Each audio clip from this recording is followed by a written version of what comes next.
कहानी में दम था। जो दुनिया है, जिस दुनिया को हमने दिखाई है निकिता रॉय में, उसमें बहुत कुछ है जो लोगों को अच्छा लगेगा या नया लगेगा। कैरेक्टर निकिता रॉय या फिर जॉली या फिर अमरदेव या फिर श्रेया, ये सब जो कैरेक्टर्स जो फिल्म में है, वो बहुत मतलब डेवलप्ड कैरेक्टर, अच्छे कैरेक्टर। जब आपके कैरेक्टर्स डेवलप्ड होते अच्छे होते तो आपकी फिल्म भी अच्छी बन सकती है, क्योंकि कहानी फिर उन कैरेक्टर्स के द्वारा बन जाती है। मेरे तो सोनाक्षी परफेक्ट फिट थी, क्योंकि वो एक बहुत काबिल एक्टर है और उनके उनका बहुत ज़्यादा अनुभव है हमारे इंडस्ट्री में। आप जानते जो फिल्में उन्होंने की है, जैसे अकीरा या लुटेरा या दबंग भी, उनमें उन्होंने इतना अच्छा काम किया कि मुझे पता था कि निकिता रॉय के लिए भी वो बिल्कुल परफेक्ट फिट है। मैं तो सिर्फ सोनाक्षी और परेश जी और सुहेल और अर्जुन सर के फैंस को ये कहना चाहूँगा कि अगर आप चाहते हैं कि आप एक अच्छी फिल्म देखें जिसमें आपको इमोशंस मिले और आपको थोड़ा डर भी लगे और आपको थोड़ा मिस्ट्री भी महसूस हुए कि इसमें क्या राज है ये फिल्म में, तो ज़रूर आके निकिता रॉय देखें। मुझे विश्वास है कि आपको फिल्म अच्छी लगेगी। तो सबसे पहले आपसे जानना चाहेंगे कि निकिता रॉय जैसे फिल्म डायरेक्ट करने का फर्स्ट रीजन क्या था? जी, क्योंकि कहानी में दम था। जो दुनिया है, जिस दुनिया को हमने दिखाई है निकिता रॉय में, उसमें बहुत कुछ है जो लोगों को अच्छा लगेगा या नया लगेगा।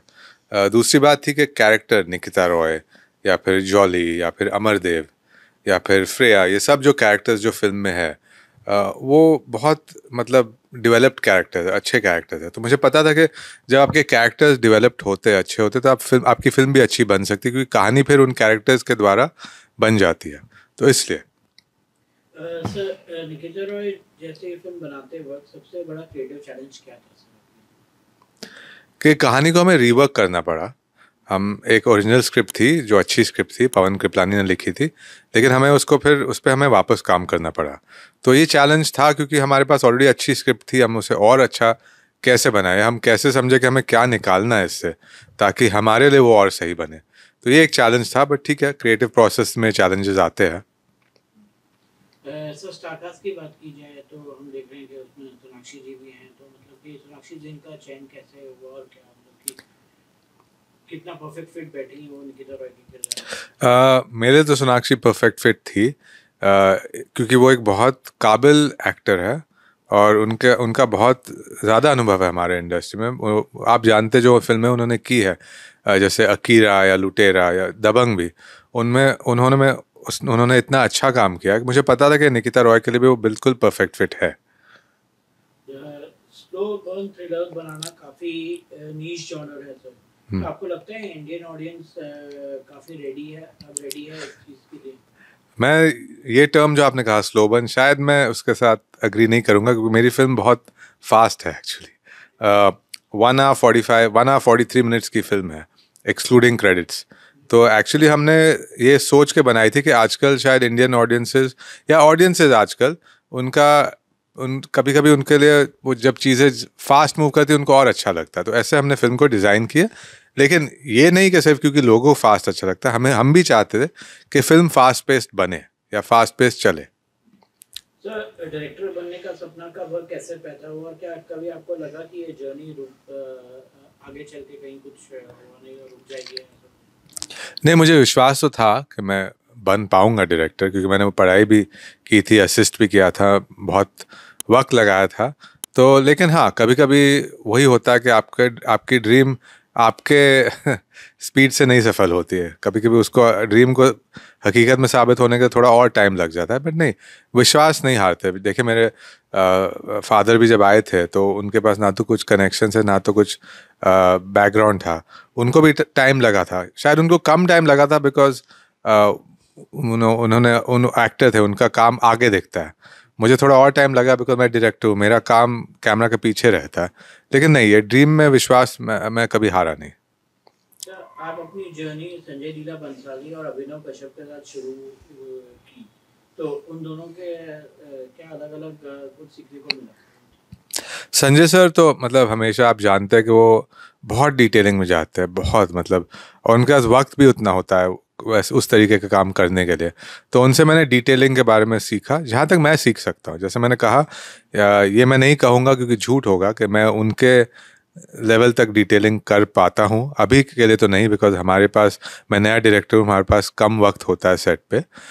लेकिन ये मैंने उनसे सीखा था, और अभिनव सर से मैंने सीखा कि कलाकारों के साथ कैसे काम करना, कि कलाकार भी अपनी सोच लाता है सेट पे, उनके भी आइडियाज होते हैं। फिल्म के लिए अक्सर ये अच्छा हो सकता है आप मिलजुल के काम करें। इंडस्ट्री में आप जैसे नए डायरेक्टर को कितना क्रिएटिव फ्रीडम मिलता है? क्या स्टूडियो प्रेशर या स्टोरी टेलिंग पे इफेक्ट होता है? मैं लकी था कि हमारे प्रोड्यूसर जो है निकी विकी भगनानी, अंकुर टकरानी, दिनेश गुप्ता, उन्होंने फ्रीडम, मुझे बहुत फ्रीडम दिया। हाँ, क्रिएटिव इनपुट देते थे कभी ना कभी, बट क्योंकि वो स्टोरी में विश्वास करते थे, निकिता रॉय की कहानी में विश्वास करते थे, उन्होंने मुझे बहुत ज़्यादा फ्रीडम दिया। और क्योंकि वो फ्रीडम था, हम सब मिलजुल के हमने एक अच्छी फिल्म बनाई है। आपकी फिल्म मेकिंग में विजुअल एटमॉस्फेयर और इमोशनल डेप्थ काफी क्लियर है। ये सेंसिबिलिटी आई कहां से? तो मैं एक फोटोग्राफर भी रह चुका हूँ, और ये तो मुझे क्रेडिट हमारे director of photography Anshul Chaubey ji को भी देना पड़ेगा। वो एक सीनियर डीओपी है। तो जब वो आए हमारे फिल्म पे, मेरे फिल्म के पहले उन्होंने छोरी 1 की थी, फिर हमारी फिल्म की, फिर छोरी 2, फिर अब बॉर्डर 2 भी कर रहे हैं।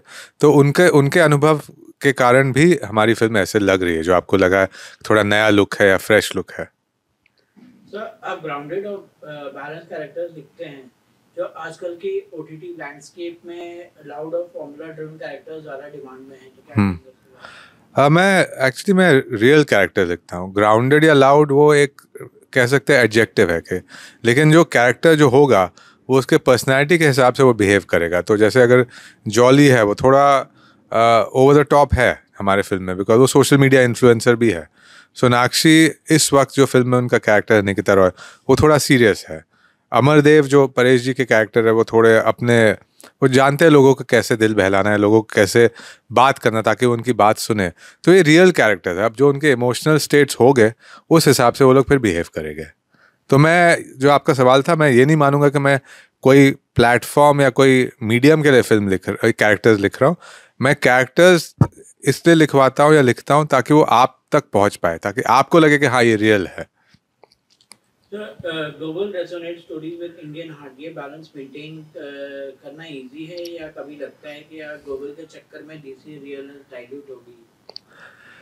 आई थिंक वो भी स्टोरी पे डिपेंड करता है। अगर आप कहानी आपकी बिहार में सेट है या बॉम्बे में सेट है, दिल्ली में सेट है, तो देसी रियलनेस तो बहुत ज़्यादा होगी वहाँ पे। लेकिन अगर आप जैसे मुंबई से लंदन गए, मुंबई से अमेरिका गए, तो फिर आप दोनों एनवायरनमेंट्स के हिसाब से आपको अपनी फिल्म को बनानी पड़ेगी। मुझे याद है कोई कोई फिल्मों में पहले जो होता था कि कोई चलिए न्यूयॉर्क या शिकागो चले गए अमेरिका में, और सब वहाँ पे हिंदी में बात कर रहे हैं। ये तो मुश्किल है। और ये थोड़ा, अभी जब हम वो फिल्मों को देखते तो हम बोलते हैं ये तो नामुमकिन है, सब थोड़ी हिंदी में बात करेगा या तमिल में बात करेगा, जो भी उनकी भाषा हो। तो ये अभी क्योंकि हमें थोड़ा, ऑडियंस भी थोड़े और ज़्यादा समझदार हो चुके, ये उनकी भी रिक्वायरमेंट है कि ठीक है, आप एनवायरनमेंट के हिसाब से फिर आप डिज़ाइन कीजिए। तो देसी रियलनेस तो हमेशा हम चाहेंगे रखे। हम इंडियन फिल्म मेकर है, मैं हिंदी फिल्म मेकर हूँ। लेकिन अगर कहानी में कुछ ज़रूरत पड़ी, कोई जैसे आपने बोला ग्लोबल फ्लेवर का, तो वो भी हम डाल देंगे। सो फिल्म मेकिंग में नेपोटिज्म या कनेक्शंस का कितना रोल है, और आपके लिए डोर्स ओपन हुए या प्रूव करना पड़ा? देखिए, मैंने तो काम किया है जैसे एज एन असिस्टेंट डायरेक्टर। जब आप काम कर रहे हो तो आप असिस्टेंट डायरेक्टर है। मुझे नहीं लगता है वो ज़्यादा कोई ध्यान देता कि आप किन के परिवार से है या कहाँ से आ रहे हैं। और बाकी जो फिल्म की बात हुई कि अब तो फिल्म बन चुकी है, आपके सामने आ रही है, लेकिन फिल्म को लोगों ने ना भी कहा था, बिकॉज कई कई लोगों को शायद स्टोरी उस टाइम पे जो ओरिजिनल स्टोरी थी समझ नहीं आ रही थी। तो ये संघर्ष हर किसी का होता है। शायद मेरा कुछ अलग संघर्ष होगा, किसी और का अलग संघर्ष होगा। कोई जो बॉम्बे से नहीं है या मुंबई से बाहर से आए हैं, उनका संघर्ष अलग होगा। क्योंकि मैं यहाँ पे रह चुका हूँ, मेरे परिवार का घर है, तो मेरा संघर्ष अलग है। लेकिन संघर्ष हर किसी का होता है। सर, आपको क्रिटिक्स कहते हैं कि आपकी स्टोरी टेलिंग टू आर्टिस्टिक है या मास ऑडियंस के लिए, इस लेबल से आप एग्री करते हैं या उससे लड़ते हैं? ये तो लोगों को देखना होगा ना, जब फिल्म रिलीज होगी तभी हम इसके ऊपर बात कर पाएंगे। अभी के लिए तो किसी ने फिल्म देखी नहीं है। ट्रेलर जिन्होंने भी देखा है उनको लग रहा है कि फिल्म अच्छी दिख रही है। एक थोड़ा मिस्ट्री का फील आ रहा है, हॉरर का फील आ रहा है, सुपरनैचुरल का फील आ रहा है। तो ये फिल्म के बाद शायद हम इसके बारे में बात कर पाएंगे। सर, अपने डायरेक्टोरियल डेब्यू में सोनाक्षी और परेश जी जैसे एक्टर्स को डायरेक्ट कर रहे हैं, तो क्या कुछ नर्वसनेस थी उस चीज़ को लेकर? नर्वसनेस नहीं थी, लेकिन एक जिम्मेदारी का एहसास था कि अब ये सब काबिल एक्टर है मेरे फिल्म में। अगर मैं कहूँ सोनाक्षी, परेश जी, अर्जुन सर, सुहेल नायर, कली रॉय, प्रखर सक्सेना, ये सब काबिल एक्टर्स है। लेकिन ये फिर मेरी जिम्मेदारी बन जाती क्योंकि इन्होंने तो फिल्म करने के लिए हाँ कह दिया है। अब मेरी जिम्मेदारी है कि मैं उनके लिए जो काम उनको दे रहा हूँ या जो हम लिख रहे हैं या हम फिल्म बना रहे हैं वो एक अच्छी फिल्म बने। बिकॉज इन सब कलाकारों को फिल्मों की या चॉइस की कमी नहीं है। अगर वो आपके साथ जुड़ते हैं इस सफ़र पे, तो मेरी जिम्मेदारी बन जाती है कि मैं अच्छा काम करूं और उनके साथ अच्छा काम करूं। सेट्स की बात की जाए तो सेट्स पे कैसा माहौल रहता है? यूजुअली हम देखते हैं कि रियल लाइफ में जो है भाई बहन का आपस में नोक-झोंक होती रहती है या फिर ऐसा कुछ होता है। जी। तो सेट्स पे कैसे, मतलब कि सोनाक्षी के साथ क्या प्रोफेशनल का रिश्ता था कि मतलब कंप्लीटली नहीं, कंप्लीटली प्रोफेशनल रिश्ता था।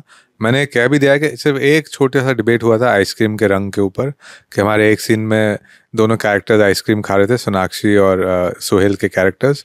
और सोनाक्षी ने जो कलर आइसक्रीम का चुना था, मुझे लग रहा था कि बहुत डिस्ट्रैक्टिंग होगा वो सीन में। तो इस पर हमने थोड़ी बात की, लेकिन फिर जब हमने रियलाइज़ किया कि इतनी गर्मी है कि आइसक्रीम भी पिघलते जा रहा है, तो फिर आइसक्रीम को ही सीन से निकाल दिया, तो आइसक्रीम का रोल कट गया। सर यूजुअली देखते हैं कि हम लोग सोशल मीडिया पे जो है आजकल काफ़ी लोग कुछ ना कुछ बोलते रहते हैं। लास्ट ईयर आप लोग की भी कुछ कंट्रोवर्सी जी। कितनी इफेक्ट करती है? देखिए, मुझे ज़्यादा नहीं अफेक्ट करती है, मैं अपना सच जानता हूँ, तो मुझे किसी को जस्टिफाई करने की ज़रूरत नहीं है। हाँ, अगर मेरा सच और जो सच है वो अलग है तो वो अलग बात है, लेकिन अगर मैं अपना सच जानता हूँ तो मुझे किसी को जस्टिफाई करने की ज़रूरत नहीं है, और ना तो मुझ पर किसी और का झूठ का असर पड़ेगा। जी। Sir being a new director sir, और कौन-कौन से एक्टर्स को सर आप अपनी फिल्म में आप कुछ ऐसे कास्ट करना चाहेंगे? ऐसे तो है, लिस्ट लंबी है, बट वो हम शायद बात कर पाएंगे जब स्क्रिप्ट भी रेडी है, ना तो फिर विश लिस्ट तो विश लिस्ट ही रह जाती है फिर। जी। सर लास्टली क्या मैसेज देना चाहेंगे फैंस को आप?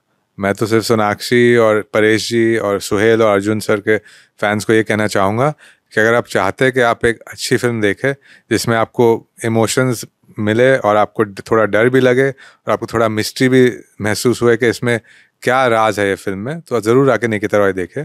मुझे विश्वास है कि आपको फिल्म अच्छी लगेगी।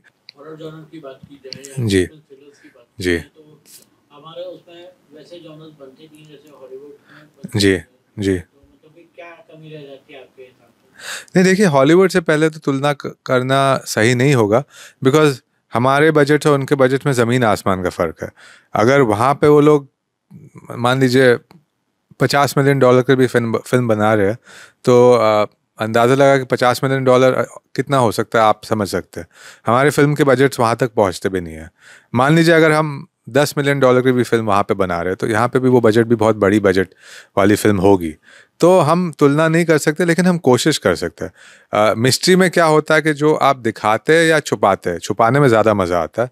तो हमने प्लानिंग वैसे ही की है कि जो हम जितना कम दिखाए फिल्म में, आप जब आके फिल्म देखेगा आपको समझ आएगा मैं किसकी बात कर रहा हूँ, उसमें आपको मज़ा महसूस आएगा।